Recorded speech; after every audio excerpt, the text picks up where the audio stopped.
مر تو اندر، اسے بھیج۔ شکیلہ نے راشد کو جو گھورا تھا، صبر کر لے، کچھ دن تیرے پاس ہی آئے گی۔ صبر ہی تو نہیں ہوتا۔ شکیلہ کی بات کر کے وہ بے باکی سے بولا تو وہ سر پکڑ کر بیٹھ گئی۔ پورے آفس میں ٹھنڈک ہو رہی تھی، اے سی فل سپیڈ سے آن تھا، جبکہ وہ اپنے اندر کی تلخی کم کرنے کے لیے سگرٹ پر سگرٹ پھونک رہا تھا۔ وہ اس لڑکی کو چاہ کر بھی اپنے دل و دماغ سے نہیں نکال پا رہا تھا۔ ماضی کی یادیں اس پر حاوی ہونے کی کوشش کرتی، مگر چھم سے اس لڑکی کا معصوم چہرہ اس کی نظروں میں آ جاتا۔ وہ اپنی حالت سے پریشان بیٹھا تھا، اپنے اندر کی گھٹن باہر نکال رہا تھا۔ پریشانی سے ماتھا مسلتا وہ کرسی کی پشت سے ٹیک لگا گیا۔ نہیں، میں اس سے محبت نہیں کر سکتا، یہ عورت ذات بھروسے کے قابل نہیں ہے۔ خود کو یقین دلاتا وہ تلخی سے بولا تھا۔ دروازے پر ہوتی دستک پر وہ سیدھا ہو کر بیٹھا تھا۔ کمن، اس کے بولتے ہی اس کا خاص آدمی اندر آیا تھا۔ بلایا تھا سر آپ نے؟ وہ معتبر انداز میں بولا تھا۔ بیٹھو اشرف، مجھے تم سے ایک کام ہے، مگر یہ کام بہت ضروری ہے۔ مجھے معلومات چاہیے، یہ ایڈریس ہے۔ اس نے ایک چٹ اس کے آگے کی تھی۔ یہاں رہنے والوں کے بارے میں ایک ایک بات، مطلب ایک ایک معلوم کرو اور کل تک مجھے بتاؤ۔ وہ اپنی بات پر زور دیتا ہوا بولا۔ ہو جائے گا سر، بے فکر رہیں۔ گڈ، جاؤ کل اسی وقت بتانا۔ وہ بے حال سی اسٹور روم میں بند تھی۔ درد سے جسم دکھ رہا تھا، مگر اسے پھر بھی کام کرنا تھا، محنت کرنی تھی۔ اس کی سوتیلی بہنیں کچھ نہیں کرتی تھیں، بلکہ سب وہی کرتی تھی۔ اسے 18 کا ہوئے ابھی ایک دن ہی ہوا تھا، اور گھر میں اس کی شادی کی بات ہو رہی تھی۔ راشد پہلے سے شادی کر کے اپنی بیوی کو طلاق بھی دے چکا تھا، مگر پھر بھی کسی نے اس سے شادی پر اعتراض نہیں کیا تھا۔ وہ اس پر غلیظ نظریں رکھتا تھا اور یہاں سے بھاگنا چاہتی تھی وہ، مگر بھاگنے کے لیے ٹھکانہ ہونا بھی ضروری ہے۔ تھک کر اس نے آنکھیں موندی تو اس مغرور شہزادے کا چہرہ ایک دم آنکھوں کے سامنے آیا تھا۔ اس نے ہڑبڑا کر آنکھیں کھولی تھی۔ اسے حق نہیں تھا کہ وہ خواب میں بھی یہ سب سوچتی۔ اسے اپنی قسمت پر جی بھر کر رونا آیا تھا۔ تھک گئی تھی وہ اپنی اس زندگی سے۔ اس سے برائے نام کھانا دیا جاتا تھا، کپڑوں کے نام پر وہ اپنی بہنوں کی اترن پہنتی تھی، پورا دن کولوں کے بیل کی طرح کام میں، چھوٹی چھوٹی بات پر شکیلہ اسے مار مار کر ادموا کر دیتی۔ وہ مرنا چاہتی تھی، مگر افسوس یہ بھی اس کے بس میں نہ تھا۔ روتی تڑپتی بلکتی وہ اپنی ماں کو یاد کرنے لگی، جس کی شکل بھی اس نے نہیں دیکھی تھی۔ تبھی دروازہ زور زور سے بجا تو وہ ہمت کرتی جلدی سے دروازے تک آئی تھی۔ سامنے شکیلہ اور اس کی چھوٹی بہن کھڑی تھی۔ اسے ہی دھکا دے کر اندر آئی اور ایک شاپر اس کی طرف بڑھایا۔ اسے ناسمجھی سے اس شاپر کو دیکھا اور پھر انہیں۔ مائیوں کا جوڑا ہے، کل تجھے مائیں بٹھانا ہے، تیار ہو جانا۔ میں تو خلاف تھی ان چونچلوں کے، مگر تیرا ہونے والا خصم زیادہ ہی باولا ہوا جا رہا ہے۔ منہ بنا کر بولتی وہ دونوں ماں بیٹی جیسے آئی تھی ویسے ہی واپس چلی گئی، جبکہ وہ ایک بار پھر اپنی قسمت کو رونے کو اکیلی رہ گئی تھی۔ وہ آفس کے لیے تیار ہوتا نیچے آئے تو ملازمہ نے اسے دیکھ کر جلدی سے ناشتہ لگایا، ورنہ اس کا کیا بھروسہ کہ سزا دے دیتا۔ وہ اس عالیشان گھر میں اکیلا رہتا تھا۔ باپ کے انتقال کے بعد اس کی ماں اسے چھوڑ کر چلی گئی تھی۔ اس کی پرورش اس کے دادی نے کی تھی، مگر وہ اسے برے دوستوں کی صحبت سے نہیں بچا پائی تھی۔ اس کے دادا دادی نے اسے اس قابل بنایا تھا۔ اس کا ملک میں ایک نام تھا، پہچان تھی، مگر اس کا غصہ وہ سب ناقابل برداشت تھا۔ دادا دادی کے انتقال کے بعد وہ اکیلا ہوا تھا۔ وہ دوستوں کے ساتھ پرانی روش پر چلا گیا۔ اپنی ویران زندگی کو اس نے سنوارنے کے لیے تنزیلہ سے شادی کا فیصلہ کیا، مگر وہ اسے چھوڑ گئی کیونکہ اسے اس سے بیٹر آپشن مل گیا تھا۔ اس کا عورت ذات سے بھروسہ اٹھ گیا تھا، اور اب اچانک ماہ نور کا اس کی زندگی میں آنا اس کی زندگی میں طوفان لایا تھا۔ اب تمہیں کوئی موقع نہیں ملے گا، جو ہوگا میری مرضی کا ہوگا، خود سے بولتا وہ کوٹ کے بٹن بند کرتا باہر کی طرف بڑھا تھا۔ جہاں ڈرائیور نے اسے دیکھتے ہی گاڑی کا دروازہ کھولا تو وہ پورے کرفیو سے بیٹھا تھا۔ اس کے بیٹھتے ہی گارڈز نے اپنی پوزیشن سنبھالی تھی۔ آفس میں اس کا الگ ہی رعب دبدبا تھا۔ اس نے آتے ہی آفس میں ہلچل مچ جاتی تھی۔ وہ سوگوار سی مائیوں کے پیلے جوڑے میں بیٹھی تھی۔ اس سادگی میں بھی اس کا حسن غضب ڈھا رہا تھا۔ ایک ایک کر کے محلے کی عورتوں نے اس کی رسم کی تھی۔ معنی خیز سرگوشیاں اس کے چہرے پر کوئی رنگ نہ لا سکی۔ وہ بت بنی اپنے ساتھ ہوئی کاروائی دیکھتی رہی۔ دل بجھا ہو تو کہاں کچھ اچھا لگتا ہے۔ سوگوار سا حسن لیے وہ سب کی توجہ کا مرکز بنی بیٹھی تھی۔ جاؤ بیٹا، بچی کو لے کر جاؤ، تھک گئی ہوگی۔ محلے کی ایک عورت نے اس کی جان بخشی کی تو شکر ادا کرتی اپنے کمرے یعنی اسٹور روم میں آئی تھی، اور پھر اتنا روئی کہ اس کی ہچکیاں بند گئی، مگر یہاں کوئی اس کو چپ کروانے والا نہیں تھا۔ وہ بے حال ہوتے یوں ہی روتے روتے نیند کی آغوش میں چھپ گئی۔ وہ اپنے لیپ ٹاپ پر مصروف تھا، تبھی انٹرکام پر اسے اشرف نے آنے کی اطلاع ملی تھی۔ آجاؤ اشرف، اسے اندر آتے دیکھ کر وہ کام چھوڑ سیدھا ہو کر بیٹھا تھا۔ کیا خبر لائے؟ سر اچھی خبر نہیں ہے۔ اشرف کی بات پر اس کے ماتھے پر بل پڑے تھے۔ جلدی بولو اشرف۔ سر وہ کسی علی صاحب کا گھر ہے، ان کی ایک بیٹی ماہ نور ہے، باقی سوتیلی بیٹیاں ہیں دو۔ شکیلہ اپنی سوتیلی بیٹی پر ظلم کرتی ہے بہت، اور اب اس کی شادی اپنے طلاق یافتہ بھائی سے زبردستی کروا رہی ہے۔ اپنی بات مکمل کرتا اس نے ایک لفافہ اس کے آگے کیا تھا جس میں تمام افراد کی تصاویر موجود تھی۔ اس دشمن جان کی تصویر دیکھ کر وہ ٹھٹکا تھا۔ اتنا معصوم، دل مول لینے والا حسن، یہ کون ہے؟ سر یہ ماہ نور ہے، کل ان کی شادی ہے، ان پر بڑا ظلم ہے۔ اور کل کس ٹائم ہے اس کی شادی؟ اشرف کی بات کو کاٹتا وہ پوچھ بیٹھا۔ شام میں نکاح ہے، کل اس کا نکاح ہوگا، مگر مجھ سے تیاریاں مکمل کرو، حکم دیتا اس نے اشرف کو جانے کا اشارہ کیا تو وہ سر جھکا کر چلا گیا، جبکہ وہ خود اس کی تصویر دکھتا کہیں کھوس آ گیا تھا۔ بہت جلد چرا لوں گا تمہیں میں اپنے پاس، قید کروں گا دنیا سے چھپا کر۔ محبت سے اس کی تصویر دیکھتا وہ اس کی تصویر سینے سے لگا گیا۔ اس چھوٹی سے گھر میں آج مکمل شور شرابہ تھا۔ دلہن کو تیار کرنے کے لیے محلے کی ہی لڑکی آئی تھی۔ وہ بے جان وجود لیے سب دیکھتی رہی تھی، اتنی ہمت نہیں تھی کہ کچھ بولتی، سب چپ بیٹھی، سب سہ رہی تھی۔ اسے مکمل دلہن کا روپ دیا گیا تھا۔ آج کے دن کے لیے راشد کی پہلی بیوی کا جوڑا اسے دیا گیا تھا۔ مکمل دلہن بنے وہ بے انتہا حسین لگ رہی تھی۔ تبھی بارات آنے کا شور اٹھا، ساری لڑکیاں بھاگ کر باہر گئی تھیں، جبکہ اس کی ہتھیلیوں میں پسینہ آیا تھا، اس نے پریشانی سے اپنے ہاتھ مسلے تھے۔ تبھی باہر سے ایک بار پھر شور کی آواز سنائی دی تھی۔ کچھ انجان لڑکی اندر آئی تھی اور اسے بے حد مہنگا اور نفیس جوڑا پہننے کو دیا تھا۔ وہ بدحواس سی اندر گئی اور منہ دھو کر کپڑے بدل کر آئی تھی۔ اندر آئی لڑکیوں نے ایک بار پھر سے تیار کیا تھا۔ ہر چیز بے حد نفیس و قیمتی تھی، اسے سمجھ ہی نہیں آ رہا تھا کہ یہ ہوا کیا ہے۔ ہوش تو تب آیا جب وہ لڑکیاں اس سے لیے باہر آئیں۔ اپنے سامنے راشد کے زخمی وجود کو دیکھ کر اس کے چھکے چھٹے تھے، جبکہ ایک طرف روتی دھوتی اس کی ماں سے گھور رہی تھی۔ اسے کچھ برا ہونے کا خدشہ ہوا تھا۔ وہ دروازہ دھاڑ سے مارتا اپنے آدمیوں کے ساتھ اندر آیا تھا۔ اتنے امیر کبیر آدمی کو دیکھتے وہاں ہر کوئی مرغوب ہوا تھا، مگر ہوائیاں تب اڑی تھیں جب اس نے ایک حکم دیا۔ اس کے آدمیوں نے راشد کو دھنک کر رکھ دیا تھا، جبکہ بیچ بچاؤ کے لیے آتی شکیلہ بھی ساتھ آئی عورتوں کا شکار بنی تھی۔ اس نے ایک اشارے پر لڑکیاں عورتوں سے پوچھتی اس کے کمرے میں گئی تھی اور ٹھیک 1 گھنٹے بعد اسے سوار کر باہر لائی تھی۔ وہ جو بے حس بنا بیٹھا تھا اس کو دیکھتا رہ گیا۔ لال رنگ کے بہت خوبصورت کامدار جوڑے میں فل میک اپ کے ساتھ اس کا حسن مزید نمایاں ہوا تھا، جبکہ دوسری طرف اس اجنبی کو دیکھتی وہ بلکھلا گئی تھی، مگر اتنی ہمت کہاں سے لاتی کہ اپنا منہ کھولتی۔ ماں اور راشد کا حال دیکھ کے وہ اچھے سے سمجھ گئی تھی کہ یہ کس نے کیا ہے۔ اس کے پاس آتے ارحم نے اس کے لیے اپنی پاس جگہ بنائی تھی۔ بنا چوچرا نکاح کرو، میں کوئی مزاحمت برداشت نہیں کروں گا۔ اس کے کان میں سرگوشی کرتا وہ اس کے رہے سہے اوستان بھی خطا کر گیا تھا۔ نکاح شروع کریں، اس کی آواز میں اتنا رعب تھا کہ کسی کی ہمت نہیں ہوئی کہ بیچ میں بول سکے۔ اس نے مری آواز میں قبول ہے کہا تھا۔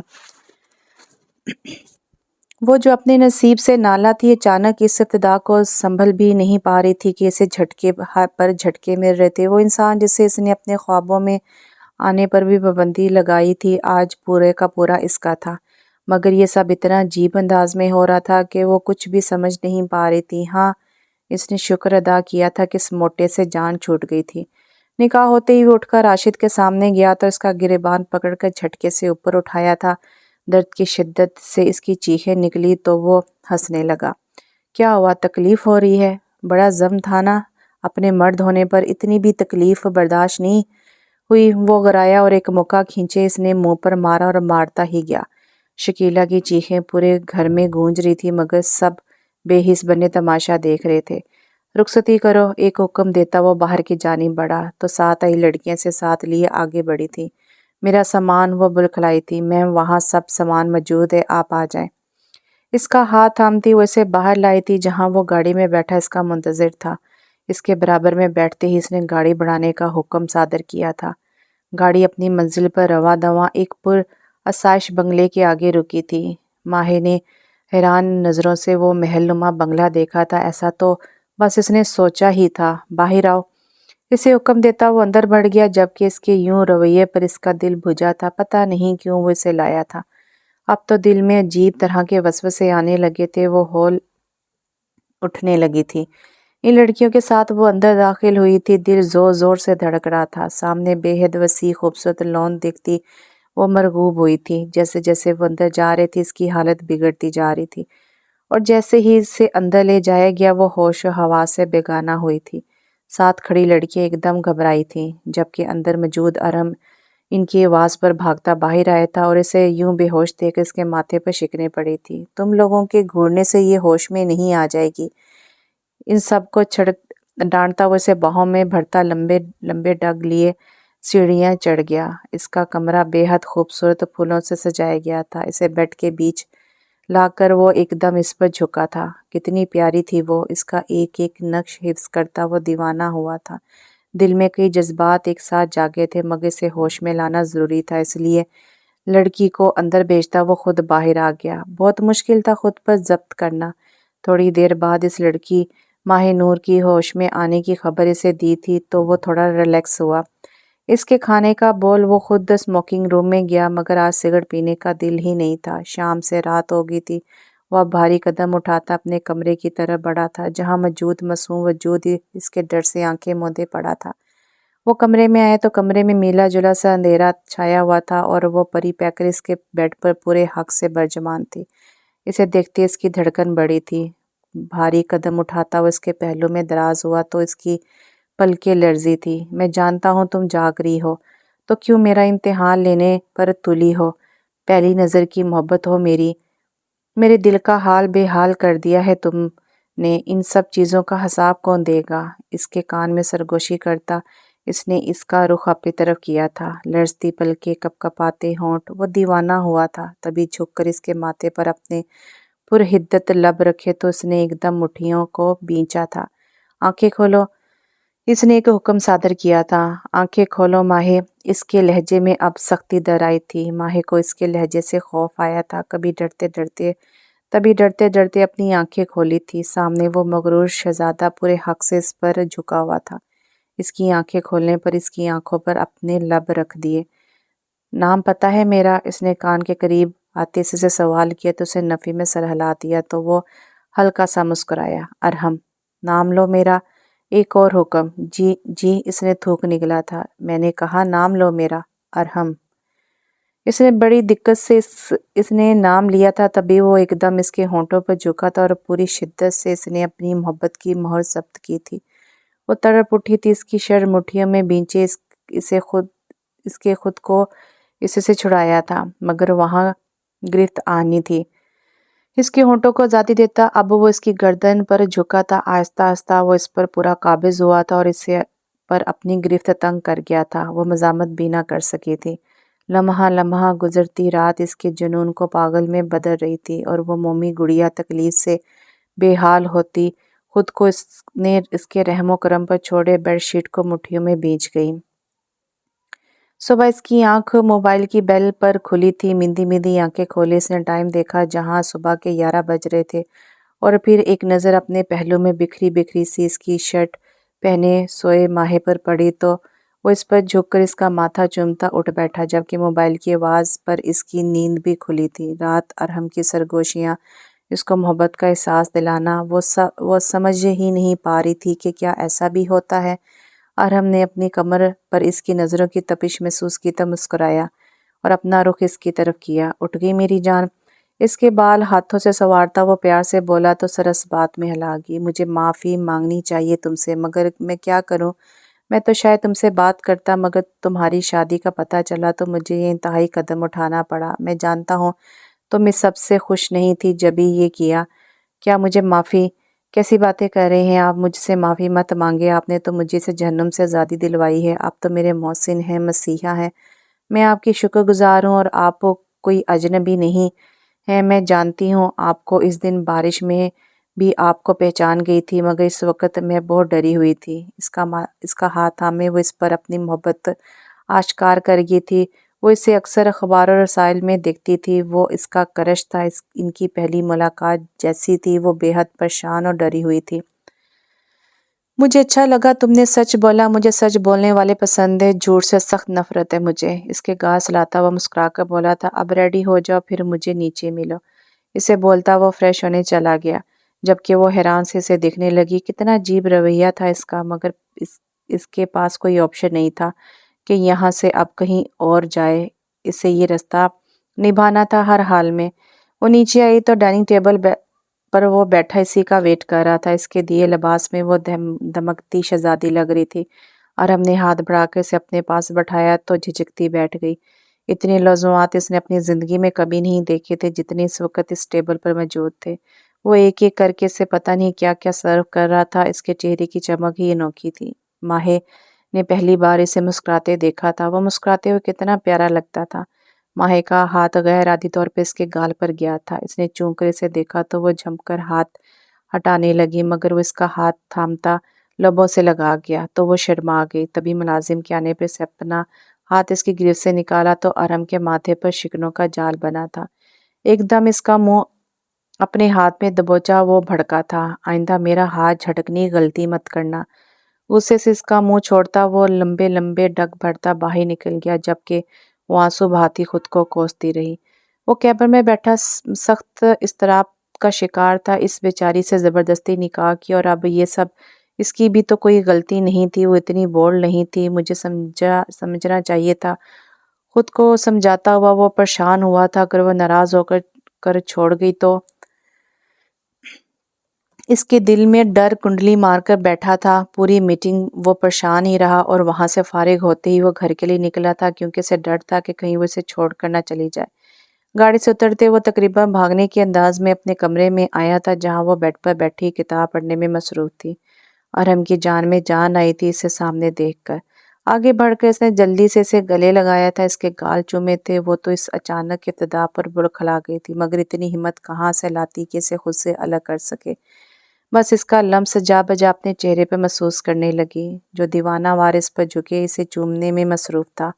پورا وقت نہ وہ خود سکون سے رہا تھا، نہ اسے رہنے دیا تھا۔ وہ شرماتی لجاتی اس کی پناہوں میں پگھلتی جا رہی تھی، جبکہ وہ تو انتہا کی حد بے باک تھا۔ ماہ نور نے اس کے بکھرے بال اپنے ہاتھوں سے سمیٹے تو وہ اس کا ماتھا چومتا برابر میں لیٹ کر اس کا سر اپنے سینے پر رکھ گیا۔ چاہے کتنا بھی ناراض ہو لینا ماہے، مگر چھوڑ کر مت جانا مجھے۔ اس کا ہاتھ چومتے وہ بے بسی سے بولا تو اس کا ماتھا چوم کر وہ مسکرا دی۔ آپ میرا مسکن ہے، آپ کے سوا اب ہے ہی کون اس دنیا میں میرا؟ آپ میرا گھر ہیں، میرا دل ہیں، میں کیسے رہ سکتی ہوں آپ کے بغیر؟ وہ تھوڑے ہی وقت میں اس کی محبت میں ڈوب گئی تھی۔ شاید محبت ایسی ہی ہوتی ہے، بنا غرض کے۔ ان کی شادی کو مہینہ ہو گیا تھا، وہ اس کا بہت خیال رکھتا تھا، بہت محبت کرتا، مگر معمولی سی بات پر اس کا اچانک موڈ بگڑ جاتا، جس سے وہ اب پریشان رہنے لگی تھی۔ اسے لگتا تھا کہ ارم کے ساتھ کوئی مسئلہ ہے، ورنہ اس جیسا پیارا انسان اچانک اتنا وحشی نہیں بن سکتا۔ ملازمت سے وہ زیادہ بات نہیں کر سکتی تھی، ارم کی اس پر ہر پل نظر رہتی تھی۔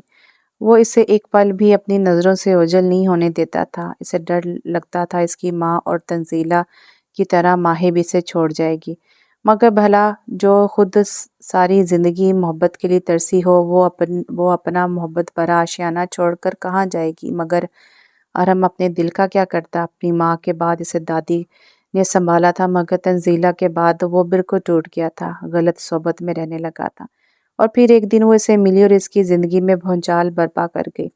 وہ پہلی نظر کی محبت کا شکار ہوا تھا، وہ اسے حاصل کرنا چاہتا تھا، مگر اس کی شادی کا سن کر وہ اپنے قابو میں ہی کہاں رہا تھا بھلا۔ اسے جو ٹھیک لگا اس نے کیا، وہ اب ماہے کو کھونا نہیں چاہتا تھا، سوچ بھی نہیں سکتا تھا۔ اس نے تو یہ بھی نہیں سوچا کہ ماہے کیا چاہتی ہے، وہ خود غرض بن گیا تھا، وہ محبت کا مارا تھا، اسے محبت سے ہی سدھارا جا سکتا تھا۔ ماہے ہر ممکن اس کا خیال رکھتی تھی، مگر کبھی کبھی وہ اس کی ایک غلطی کی بھی اسے کافی بھاری سزا دیتا تھا اور پھر اسے کھونے کے ڈر سے پاگلوں کی طرح اس پر اپنی محبت کی بارش کرتا تھا۔ وہ نارمل بیہیو نہیں کرتا تھا، وہ ایک قابل بزنس مین اندر سے مکمل ختم ہو چکا تھا۔ اس کا موڈ آج بہت اچھا تھا۔ آج آرم نے اسے باہر گھومنے لے جانے کا وعدہ کیا تھا، اس لیے وہ سارے کام جلدی سے نپٹا کر اب تیار ہونے میں مصروف تھی۔ جب سے وہ آئی تھی آرم کے کام اس نے اپنے ذمے لیے ہوئے تھے۔ اچھے سے تیار ہو کر اس نے ایک نظر آئینے میں خود کو دیکھا تو خود ہی شرما گئی۔ کتنی پیاری ہو گئی تھی وہ، کالے رنگ کی کامدار فراق، ہلکا میک اپ، ڈائمنڈ جویلری جو آرم نے اسے دلائی تھی، وہ کہاں سوچ سکتی تھی اس سب کے بارے میں۔ اوپر سے آرم کی محبت نے ایک الگ ہی رنگ چڑھایا تھا۔ وہ کمرے میں آیا تو اسے یوں خود کو دیکھتے پا کر اسے اپنے خسار میں قید کیا تو وہ بے ساختہ مسکراتی۔ اب ہم مکمل ہوئے ہیں، اس کے ہاتھ پر اپنے ہاتھ جماتی وہ آہستہ سے بولی تو وہ جھک کر اس کی کان کی لو چوم گیا۔ مجھ سے مت شرمایا کرو جانے آرم، ہمارے درمیان شرما شرمی والی کوئی بات نہیں۔ اس کا رخ اپنی طرف موڑتا وہ اس کے لبوں پر جھکا تھا۔ ماہی نے بھی اپنی باہیں اس کے گلے میں ڈالی تو وہ اسے خود میں بھیج گیا۔ آرم ہمیں جانا تھا نا؟ لبوں کو آزادی ملتے ہی ماہی نے اسے یاد دلایا تھا۔ اس کی بات پر وہ مسکراتا اس کے ہاتھ تھامے باہر آیا تھا۔ اسے وہ سب سے پہلے سی سائڈ لے کر گیا تھا۔ پانی دیکھ تو وہ پاگل دیوانی ہوئی تھی۔ آرم تو اسے دیکھ دیکھ کر ہی پاگل ہوئے جا رہا تھا۔ اتنا نایاب اور قیمتی موتی اس کا ہے، بنا کسی ملاوٹ کے، بالکل خالص۔ وہ ہنستی کھیلتی سیدھا اس کے دل میں اتر رہی تھی۔ وہاں موجود کئی لڑکیوں نے آرم کو اس کے ساتھ دیکھا تھا اور جل گئی، مگر وہ دیوانہ تو اپنی دیوانی کو دیکھنے میں مصروف تھا، جیسے اس سے زیادہ ضروری کوئی دوسرا کام ہی نہ ہو۔ وہاں آرم سے منع کرنے کے باوجود اس نے گول گپے اور چنا چاٹ کھائی تھی اور اسے بھی کھلائی تھی۔ وہ اسے خوش دیکھ کر خوش تھا، پر پھر وہ اسے پورے کراچی کی ہر جگہ خاص جگہ لے کر گیا تھا۔ وہ تو کبھی ایسے گھومنے نکلی ہی نہیں تھی۔ اس لیے اس کے لیے سب نیا تھا اور انوکھا تھا۔ آرم تو بس اس کی خوشی میں خوش تھا۔ آخر میں وہ اس سے دور لایا تھا۔ اتنے خوابناک ماحول میں دونوں نے ڈنر کیا تھا۔ تبھی واپسی پر وہ ایک بار پھر ساحل پر جانے کے لیے بازید ہوئی تھی۔ آرم کے لیے اس کی خوشی اہم تھی، اس لیے وہ اس لیے ساحل پر آیا تھا، جہاں وہ اب اس کا ہاتھ تھامے ننگے پیر ساحل پر چلتی اس سے اپنے دل کا حال بیان کر رہی تھی۔ آرم نے اس کے گرد بازو پھیلائے تو وہ پورے حق سے اس کے سینے سے لگی تھی۔ سمندر کی موجیں اس کے پیروں کو چھوتی واپس لوٹ رہی تھی۔ وہ خوش تھی، بے حد خوش، ایسا لگ رہا تھا وہ ہواؤں میں اڑ رہی تھی۔ آرم نے اس کے چہرے پر خوشی دیکھی تھی۔ واپسی پر وہ بس اسی سب کے بارے میں بات کر رہی تھی، جبکہ وہ آج صرف اسے سننا چاہتا تھا۔ واپسی پر وہ اتنی تھکی ہوئی تھی کہ بستر پر گرتے ہی ہوش و حواس سے بیگانہ ہوئی تھی۔ وہ کمرے میں آیا تو اسے دیکھتا مسکرا کر اس پہ جھکا تھا، جو وہ گہری نیند میں تھی۔ ایک دم گھبرا کر اٹھی تھی اور اسے خود سے دور کیا تھا، اور اس کے یوں کرنے پر وہ ایک دم اس کے بال مٹھی میں جکڑ گیا۔ آہ آرم، مجھے درد ہو رہا ہے۔ وہ درد مجھے بھی ہوا جب تم نے مجھے خود سے دور کیا۔ دور ہونا ہے مجھ سے بتاؤ۔ وہ غصے سے پاگل ہو رہا تھا۔ ماہی کی آنکھوں میں آنسو آئے تھے۔ نہیں دور نہیں جانے دوں گا، مار دوں گا تمہیں جان سے۔ وہ پاگل ہو گیا تھا، اس کا منہ دبوچے غصہ فراموش کر گیا تھا۔ اس کے منہ چھوڑنے پر وہ بھاگ کر واش روم میں بند ہو گئی تھی۔ دروازہ کھولو ماہی، وہ دیوانہ ہو رہا تھا۔ نہیں آپ مارو گے، ہچکیوں سے روتی وہ زمین پر بیٹھتی چلی گئی اور دوسری طرف وہ بالوں کو مٹھیوں میں بھینچے پورے کمرہ تہس نہس کر گیا تھا۔ پوری رات واش روم میں بیٹھے بیٹھے اس کی کمر اکڑ گئی تھی، مگر وہ اتنا ڈر گئی تھی کہ اس کی ہمت نہیں ہوئی باہر نکلنے کی۔ باہر سے آتی کھٹپٹ پر وہ گھبراتی اور دبکی تھی۔ جب اسے یقین ہو گیا کہ وہ اب چلا گیا ہے تو اس نے ہمت کر کے کمرے سے باہر ایک قدم نکالا تھا۔ آج پھر اسے اپنا بچپن یاد آیا تھا۔ کیوں کرتے ہیں آپ ایسا؟ کمرے کی حالت دیکھ وہ پھوٹ پھوٹ کر رو دی تھی۔ مجھے معلوم کرنا ہوگا ایسا کیا ہوا ہے آپ کے ساتھ جو آپ اس طرح ہو گئے ہیں۔ خود سے بولتی اس نے جلدی سے کمرہ صاف کیا اور باقی کا ملازمہ کو بولتی وہ سرونٹ کوارٹر کی طرف آ گئی، جہاں آرم کی پرانی ملازمہ رہتی تھی۔ اسے دیکھتے ہی وہ اٹھ بیٹھی تو وہ ان کے پاس جا کر بیٹھ گئی۔ خیریت بیٹا، آج آپ یہاں؟ اسے دیکھ وہ حیران ہوئی تھی۔ جی اماں، مجھے آپ سے کچھ ضروری بات کرنی ہے۔ کیسی بات؟ وہ پریشان ہوئی تھی۔ مجھے آرم کے ماضی کے بارے میں سب جاننا ہے۔ وہ کیوں ایسے ہیں، اتنے غصے والے، بالکل بدل جاتے ہیں؟ وہ ان کو بتاتی وہ روتی تھی، بیٹا سنبھالو خود کو، اس بچے نے بہت کچھ سہا ہے، اللہ بس اسے صبر سے، چھوٹی سی عمر میں بڑے بڑے پہاڑ ٹوٹ چکے ہیں، جب بھی اس کی شخصیت مسیح ہو گئی ہے۔ اماں کے بولنے پر اس نے پریشانی سے انہیں دیکھا۔ آپ بتائیں نا مجھے سب جاننا ہے، تبھی میں ان کے قریب ہو سکتی ہوں، انہیں ٹھیک کر سکتی ہوں۔ وہ ایک قدم سے بولی تو انہوں نے بات شروع کی تھی۔ روبی اور جمشید کی کورٹ میرج تھی۔ جمشید صاحب عمر میں بڑے تھے، ان کا ایک ہی بیٹا تھا، ارحم ان دونوں کا لاڈلا، مگر کچھ عرصے سے وہ اپنی ماں کی توجہ نہیں پا رہا تھا۔ وہ زیادہ تر اپنا وقت پارٹیز اور دیگر کاموں میں صرف کرتی تھی۔ وہ معصوم بچہ اپنی ماں کی محبت کے لیے ترستا رہتا۔ جمشید صاحب کو بھی اب کی عادت بری لگنے لگی تھی۔ وہ انہیں سمجھاتے تھے مگر وہ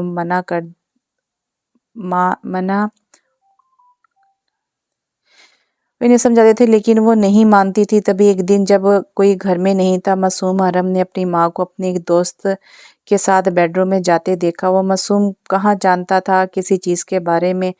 وہ ماں سے ملنے اوپر گیا تو اس کی ماں بنا لباس اس آدمی کی باہوں میں جھول رہی تھی۔ اسے دیکھ کے ایک دم بدحواس ہوتی اسے مارتی چلی گئی، جبکہ وہ بیچارہ اپنا قصور بھی جان نہ پائے۔ اسے اتنا زد و کوب کیا گیا کہ وہ ڈرا سہما رہنے لگا۔ اس کی شخصیت متاثر ہو رہی تھی۔ روبی بیگم کا جب دل کرتا اسے مارتی، اور جب یہ بات جمشید صاحب کو پتہ چلی وہ اپنا کنٹرول کھو بیٹھے۔ ان دونوں میں طلاق ہوئی تو جمشید صاحب بالکل خاموش ہو گئے اور ایک دن چپکے سے آنکھیں موند لیں۔ اس معصوم کی ذمہ داری اس کی دادی نے سنبھالی، مگر جیسے جیسے وہ بڑا ہوتا جا رہا تھا تلخی اس کے اندر بڑھتی جا رہی تھی۔ انہوں نے اسے بہت سنبھال کر رکھا تھا مگر وہ لڑکا تھا، بری صحبت کا شکار ہوا، اپنی ماں کا کیا اسے یاد آتا تو وہ یوں ہی پاگل ہو جاتا۔ پھر اس کی زندگی میں تنزیلہ آئی جو اسے سب سے الگ لگی۔ وہ ساتھ رہتے، ایک دوسرے کا خیال رکھتے، مگر اس کا ماضی جان کر وہ اسے چھوڑ گئی۔ اسے کسی اور سے محبت ہو گئی تھی، وہ ٹوٹا بکھرا اور برا بن گیا۔ اسے محبت لفظ سے نفرت ہو گئی، اس کا دل کرتا سب تہس نہس کر ڈالے۔ وہ پتھر بن گیا تھا، اس پر کچھ اثر نہیں کرتا تھا، وہ بنا فیلنگ والا انسان تھا۔ اسے سب فیلنگ لیس کہتے تھے مگر اسے پرواہ نہیں تھی۔ وہ لوگوں کو مارنے سے بھی دریغ نہیں کرتا تھا۔ وہ شدت پسند بن گیا تھا، اکثر ماضی کو یاد کرتا وہ ہوش کھو بیٹھتا تھا۔ تب اسے ملازم سنبھالتے تھے، وہ دنوں کمرے سے نہیں نکلتا تھا۔ لوگ اسے پاگل سمجھنے لگے تھے مگر وہ پاگل نہیں تھا، وہ اکیلا تھا۔ اسے سہارا چاہیے تھا جو کوئی اسے کبھی دے ہی نہیں سکا۔ وہ دنوں بس پانی پر گزارا کرتا، زیادہ سے زیادہ سگریٹ پیتا، لوگوں سے دور رہتا، تنہائی پسند ہو جاتا اور نارمل ہوتا تو کام کام کام، اس کے علاوہ اسے کچھ نہیں سوچتا تھا۔ وہ مشین بن گیا تھا جسے کچھ محسوس نہیں ہوتا تھا۔ وہ لوگوں کے درد کو نہیں سمجھتا تھا، اسے سب اپنی طرح بے حس لگتے تھے۔ اسی عورت ذات سے نفرت ہو گئی تھی، وہ ان کے نام تک سے چڑ جاتا تھا۔ نہ جانے کتنی عورتیں اس کے پاس آتی تھی مگر وہ آنکھ اٹھا کر انہیں نہیں دیکھتا تھا، دھتکار دیتا تھا۔ اسے نہیں چاہیے تھا کوئی اور۔ پھر اس نے ماہے کو دیکھا تو لگا سب کچھ الگ ہے۔ وہ خود پر سے اختیار کھو گیا اور بنا اس کی مرضی جانے اسے زندگی میں شامل کر گیا۔ جیسے جیسے وہ اس کی کہانی سناتی جا رہی تھی اس کی آنکھوں سے آنسو روا تھے۔ بیٹا پلیز انہیں مت بتانا کچھ، آپ بے فکر رہیں، آپ کے اوپر کوئی نام نہیں آئے گا، انہیں تسلی دیتی وہ باہر اپنے پوشن میں آئی تھی۔ اس کے شوہر کی زندگی اتنی تلخ ہوگی اس نے سوچا بھی نہیں تھا۔ بظاہر خوش دیکھنے والے لوگ اندر سے کتنے ٹوٹے ہوتے ہیں اس کا تو کس کو احساس نہیں ہوتا۔ سب اپنی زندگی میں گم کسی کی پرواہ کب کرتے ہیں۔ وہ بھی ایک ٹوٹا ہوا شخص تھا جو دنیا کے سامنے مضبوط بنا رہتا تھا، مگر آج ماہی کو احساس ہوا تھا کہ وہ اندر سے کتنا اکیلا ہے۔ وہ ڈرتا تھا کہ کہیں وہ پھر سے اکیلا نہ رہ جائے، اس لیے وہ اکثر زیادتی کر جاتا تھا۔ آج اس کی حقیقت جانتے وہ بہت افسردہ سی ہو گئی تھی۔ لمحے کو بھی اس کے دل میں یہ خیال نہیں آیا کہ وہ اسے چھوڑ جائے، بلکہ اسے تو اب اپنے ارحم کو سنبھالنا تھا، اسے اپنے ساتھ کا یقین دلانا تھا، مگر یہ اتنا بھی آسان نہیں تھا۔ بچپن کے لگے زخم کو بھرنے میں ابھی بہت وقت درکار تھا۔ زخم لگنے میں لمحہ لگتا ہے مگر اسے ختم ہونے میں سالوں لگ جاتے ہیں۔ جتنا بڑا اور گہرا زخم وہ اتنا ہی درد دیتا ہے۔ اس کا بھی غم بہت بڑا تھا جو اپنے نشان چھوڑ گیا تھا۔ انسان بعض اوقات خود کو ٹھیک کرنے کی کوشش کرتا ہے مگر یہ ظالم دنیا سب ختم کر دیتی ہے، اس انسان سے اس کے جینے کی وجہ تک چھین لیتی ہے۔ یہ یہ ظالم دنیا ہی تو ایک انسان کو جانور بننے میں مجبور کرتی ہے۔ آج کل کی لڑکیاں دولت کی لالچ میں ابن آدم سے کھیلتی ہیں تو کہیں جسم کی لالچ میں وہ انسان بنت ہوا کو نوچ ڈالتے ہیں۔ قصور دونوں کا برابر ہوتا ہے مگر الزام صرف ایک طرف لگایا جاتا ہے۔ اس کی تصویر دیکھتی اس کی آنکھوں سے ایک بار پھر آنسو رواں ہوئے تھے۔ اسے آہستہ آہستہ سب کرنا تھا، اسے ارحم کی بیوی، بعد میں پہلے دوست بننا تھا، چاہے پھر اسے کتنا ہی کچھ برداشت کرنا پڑے۔ آفس کے کیبن میں وہ پریشان سا بیٹھا تھا، جانتا تھا کل جو ہوا غلط ہوا، مگر وہ اپنے ڈر کا کیا کرتا۔ ماہی کو دیکھ وہ اس کی طرف اٹریکٹ ہوا تھا، مگر وقت کے ساتھ ساتھ وہ اس سے محبت کرنے لگا تھا۔ وہ معصوم تھی، سیدھی سادی، مگر نہ جانے کیوں اسے اپنا ماضی بھولتا ہی نہیں تھا۔ وہ جب جب بولنا چاہتا اس کا ماضی پوری آب و تاب کے ساتھ اس کے سامنے آ جاتا اور وہ انجانے میں سے اذیت سے دوچار کر دیتا۔ ابھی بھی وہ پچھتاووں کی زد میں تھا۔ کل کا رویہ یاد آیا تو ایک بار پھر ڈر غالب آیا کہ کہیں وہ چھوڑ کر نہ چلی جائے، اس لیے اپنا کام چھوڑ کر وہ اندھا دھند بھاگا تھا۔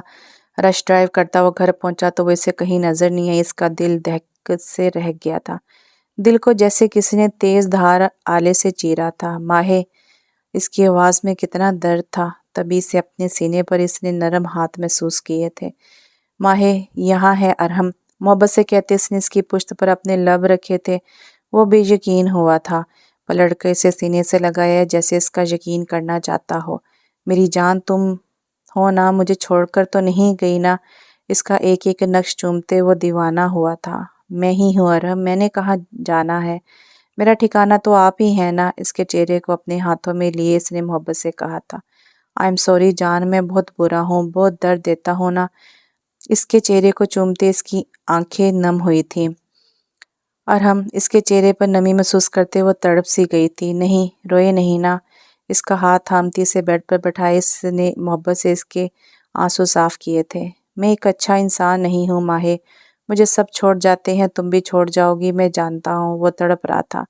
کس نے کہا ماہے اپنی ارحم کو چھوڑ جائے گی؟ ماہے کے ارحم کو بہت پیارے اور اچھے انسان ہیں، ان کے جیسا تو کوئی ہے ہی نہیں۔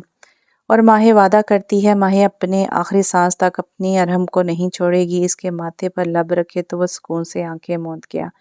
اس نے جھک کر اس کے آنکھوں پر لب رکھے تھے، آہستہ سے اس کے گال پر لب رکھے وہ اس کے ہونٹوں کے پاس آئی تھی اور تھوڑا جھجکتی مگر ہمت کر کے اس کے لبوں پر اپنے لب رکھے تو وہ دیوانہ ہوا تھا، اسے مضبوطی سے تھامے بیڈ پر گرایا تھا۔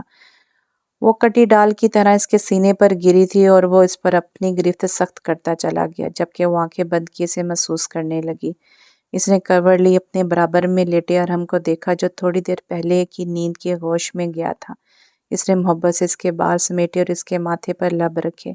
وہ اسے بدل دے گی، اپنی محبت کے رنگ میں رنگ دے گی، اسے یقین تھا۔ اس پر کمبل ٹھیک کرتی اس نے اپنی شرٹ پہنی تھی اور اٹھ کر کھڑکی پر آ گئی۔ شام کے سائے دور دور تک پھیل رہے تھے مگر اس کا دل روشن تھا، کیونکہ اس نے کسی کی زندگی بچانے کا عہد کیا تھا۔ اسے اپنے محبوب شوہر کو اس دنیا کی تلخی سے دور لے جانا تھا، لیکن اس کے لیے اسے یہاں سے ارحم کو دور لے کر جانا تھا، مگر کہاں؟ اسے ایسی جگہ دیکھنی تھی جہاں ماضی کی کوئی تلخی نہ ہو۔ وہ ارحم کو سب سے چھپا کر کہیں دور لے جانا چاہتی تھی، مگر اس کا دماغ تیزی سے تانے بانے بن رہا تھا۔ سب ٹھیک ہو جائے گا، اس نے خود کو یقین دلایا تھا۔ ارحم، آپ تو مجھے کہیں گھمانے بھی نہیں لے کر گئے۔ وہ دونوں اس وقت لون میں بیٹھے چائے سے لطف اندوز ہو رہے تھے۔ تبھی اس نے منہ بسور کا شکوہ کیا تو وہ مسکرا دیا۔ کہاں جانا ہے میری جان نے؟ ہلکا سا جھک کر اس نے محبت سے پوچھا تھا۔ اس نے پرسوچ انداز میں اپنی تھوڑی پہ انگلی رکھی۔ ارحم کو اس وقت کو ڈھلتی شام کا ایک بے حد خوبصورت منظر لگی تھی، وہاں جہاں بس خوشیاں، یوں کوئی غم نہ ہو، آپ ہو، میں ہوں، ہماری محبت ہو۔ وہ ایک جذب سے آنکھیں میچ کر بولی تو وہ شاکڈ سا ہوا تھا۔ بھلا وہ کہاں اس قابل تھا کہ اسے اتنا پیارا ساتھی ملتا؟ ایسی جگہ کہاں ہے، اب یہ بھی بتا دیں محترمہ۔ وہ ذرا جھکا تو وہ دل فریب انداز میں مسکرائی تھی۔ آپ کی باہوں میں۔ اس نے ہاتھ آگے کر کے اپنا ہاتھ رکھے وہ سچائی سے گویا ہوئے، جبکہ اس کی بات پر وہ دل سے مسکرایا تھا۔ مجھے بھی وہی سکون ملتا ہے، وہ اس کی ہاتھ پر اپنی گرفت مضبوط کرتا ہوا بولا۔ تو چلے نہ کہیں، بس محبت ہی محبت ہو، نہ آپ کا غصہ نہ کام نہ لڑائی۔ ٹھیک ہے میری جان، میں کل تک سارے کام سمیٹ کر ٹکٹ کرواتا ہوں۔ سچی میں وہ بچوں کی طرح خوش ہوئی تھی۔ مچی میں وہ بھی سی کی طرح بولا تو وہ کھلکھلا کر ہنس پڑی۔ زندگی کو اس سے خود سہل کرنا تھا۔ وہ اپنی زندگی جو کسی ماضی کی تلخی کی نظر کبھی نہیں کر سکتی تھی، آج کا پورا دن اس نے اپنا کام ختم کرنے میں لگا دیا تھا۔ وہ اس سے پاکستان ٹور پر لے کر جانا چاہتا تھا مگر یہاں کام بھی نہیں چھوڑ سکتا تھا، اسی لیے سارے کام نپٹاتے نپٹاتے اسے کافی رات ہو گئی تھی۔ اس کے لیے گجرے لیے وہ گھر آیا تھا۔ اندر داخل ہوتی اس کی نظر صوفے پر موجود ماہی پر پڑی تھی، جو شاید اس کا انتظار کرتے کرتے نیند کی گوش میں چلی گئی تھی۔ اس پر رچ کر پیار آیا تھا۔ وہ کیوں اتنی اچھی تھی، اسے باہوں میں بھرے ہوئے اسے اوپر کمرے میں لایا تھا، اسے بیڈ پر لٹائے وہ پیار سے اسے دیکھنے لگا۔ عورت کو لے کر اس کا نظریہ بدل رہا تھا، وہ خود کو خوش قسمت تصور کر رہا تھا۔ اگلی صبح بہت روشن تھی، وہ دونوں جلد ہی اپنی منزل پر روانہ ہوئے تھے۔ ارحم نے بائی روڈ جانے کا فیصلہ کیا تھا۔ پورے راستے وہ اس کا دماغ کھاتی رہی تھی، وہ یہ سب پہلی بار دیکھ رہی تھی اور وہ مسکراہٹ دبائے اس کا اشتیاق سے بھرپور چہرہ دیکھ کر سکون محسوس کر رہا تھا۔ سفر طویل تھا۔ ارحم نے راستے میں ایک ہوٹل میں گاڑی روکی تھی جہاں سے انہوں نے رات کا کھانا کھایا تھا۔ ارحم یہ کھانا تو بہت مزے کا ہے، وہ چٹخارا لیتے ہوئے بولی تو اس کی اس ادا پر وہ اشک کر اٹھا تھا۔ میری جان، یہ چاہے کتنا بھی اچھا کیوں نہ ہو، تمہارے ہاتھ کے کھانے جتنا لذیذ نہیں ہے۔ اوہو، آپ تو بس میری تعریف کرنے کا موقع چاہیے نہ ہو، اس تعریف سے اس کی پھول کر میں موٹی ہو جاؤں۔ وہ ہنس کر بولی تو وہ سر ہلا گیا۔ کھانا کھا کر وہ ساتھ بنے سرائے میں آئے تھے۔ کمرہ چھوٹا تھا مگر بے حد صاف ستھرا، چھوٹا سا بیڈ، سائڈ ٹیبل اور ایک الماری اور دیوار گیر شیشہ۔ وہ تو یہاں کی ہی دیوانی ہو رہی تھی۔ پوری رات اس کے سینے پر سر رکھی اس نے آنے والے دنوں کی پلاننگ کی تھی۔ اگلے دن وہ لوگ مری پہنچے تھے۔ ارحم آرام نہیں کرنا نا، ارحم کو بستر میں منہ دیے دیکھے وہ بولی تھی۔ تبھی اچانک سے ارحم نے اس کا ہاتھ تھام اسے اپنی طرف کھینچا تھا اور اس کے لبوں کو اپنی گرفت میں لیا تھا، اور پھر اسے بنا کچھ کہنے کا موقع دیے وہ اپنی منمانی پر اتر آیا تھا۔ وہ اس کا لمس پاتے ہی وہ بھی مدہوش ہوئی تھی۔ صبح وہ معمول سے پہلے ہی اٹھ گئی تھی اور ارحم کو بھی اٹھا کر کھڑا کیا تھا، جو اب معصوم شکل بنائے سے دیکھ رہا تھا، اور وہ ظالم بنی اپنی تیاری مکمل کر رہی تھی۔ ایسے مت دیکھیں، رات آپ نے ترس کھایا تھا جو میں کھاؤں، تو بھئی میں نے آرام تو ہی کروایا تھا، لیکن میں نہیں کرواؤں گی، چلیں اب۔ اس کا ہاتھ تھامتی وہ باہر بڑھی تھی اور پھر ارحم نے اسے نتھیا گلی اور کئی مشہور جگہ دکھائی تھی۔ ارحم یہ کتنا خوبصورت ہے نا، سامنے بنے پہاڑ دیکھے وہ شاکڈ ہوئی تھی۔ وہاں سے انہوں نے بہت کچھ کھایا بھی تھا اور اس نے اپنے لیے پیک بھی کروایا تھا۔ پورا دن گزرا، وہ واپس آئے تھے۔ اگلے دن انہیں پھر آگے کا سفر کرنا تھا۔ اگلی صبح ان لوگوں نے آنسو جھیل کا دورہ کیا تھا۔ پورا دن آس پاس کی وادی گھومتے وہ بس ایک دوسرے میں مدہوش تھے۔ ڈرائی فروٹس کے درخت دیکھ کر وہ حیران ہوئی تھی، اتنے سارے پھلوں کے درخت اور وہاں موجود جھیلیں اور دریا، اس کا بس چلتا وہ تو وہیں رہ جاتی۔ ارحم اسے زبردستی اپنے ساتھ ہوٹل لایا تھا۔ تبھی اچانک ارحم کا فون بجا تھا، جسے سن کر وہ زمین پر بیٹھتا چلا گیا۔ ارحم، کیا ہوا ہے ارحم؟ وہ بدحواس سی آگے بڑھی تھی۔ سب ختم ہو گیا نور، سب ختم، سب کچھ۔ کیا ہوا ہے، کچھ تو بتائیں۔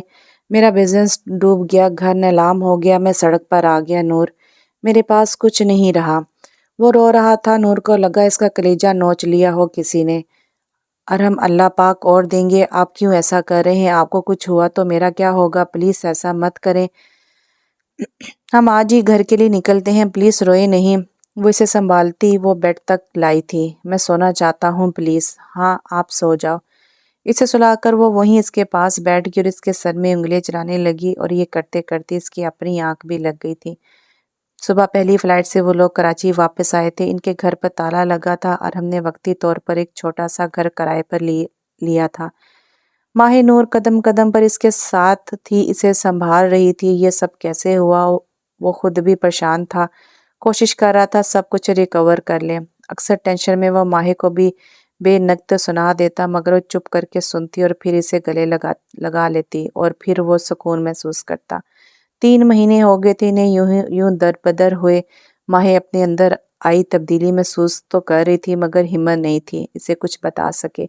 وہ صبح کا جاتا رات گئے تک ہی واپس آتا تھا۔ ایسے ہی ماہی کو اس سے بات کرنے کا موقع ہی نہیں ملتا تھا۔ آج بھی تو تھکا ہارا گھر آیا تو ماہی نے اس کے آگے گرم گرم روٹی ڈال کر رکھی۔ کھانا کھا کر وہ کمرے میں آگی تبھی ارحم کمرے میں آیا تھا۔ کیوں کر رہی ہو یہ بتاؤ؟ ہاں، وہ غصے میں ایک دم اس کی طرف بڑھا تھا۔ ارحم میری جان کیا ہوا ہے آپ کو؟ کیوں چھوڑ کر نہیں جا رہی ہو؟ ہاں کچھ بھی تو نہیں ہے میرے پاس، نہ پیسہ نہ گاڑی نہ رتبہ، جیسے سب چھوڑ گئے تم بھی چھوڑ جاؤ نا۔ وہ حزانی انداز میں چیخ رہا تھا۔ وہ اس کی کیفیت اچھے سے سمجھ رہی تھی۔ کیوں جاؤں چھوڑ کر؟ ہاں آپ کو بتائیں کیوں جاؤں؟ کیا میں بس آپ کی خوشیوں کی ساتھی تھی؟ اب برا وقت پڑا تو چھوڑ جاؤں، بھول جاؤں؟ کس طرح بن کہے ہر خواہش پوری کی، کس طرح بن کہے ہر خواہش پوری کی؟ اب میری باری ہے تو میں پیچھے ہٹ جاؤں؟ کیوں اتنا کم ظرف سمجھتے ہیں آپ مجھے؟ میں نے محبت نہیں کی تھی مگر آپ سے خود بخود ہو گئی۔ آپ کی ہنسی سے، آپ کے غصے سے، آپ کی آنکھوں سے، آپ کے ہاتھوں سے، آپ کے کپڑوں سے اپنی خوشبو سے، تو کیسے چلی جاؤں؟ آپ تو میرے جینے کی وجہ ہو، کیسے چھوڑ جاؤں آپ کو؟ بتائیں مجھے، ایک وجہ بتا دیں چھوڑ جانے کے۔ اس کا گریبان پکڑے وہ اسے جھنجھوڑ رہی تھی۔ اب اگر ماہی آپ سے الگ ہوگی تو اس وقت جب اس کی زندگی ختم ہوگی، سنا آپ نے، جہاں بھی رکھیں گے خوشی خوشی رہ لوں گی، مگر آپ کا ساتھ چاہیے بس۔ آپ ہوں گے تو سب برداشت کر لوں گی، تو یہ غربت کیا چیز ہے؟ کبھی کچھ نہیں مانگوں گی، نہ کپڑے نہ زیور نہ بڑا گھر، صرف اور صرف آپ کا ساتھ چاہیے۔ اور وہ بس اسے یکٹک دیکھ رہا تھا۔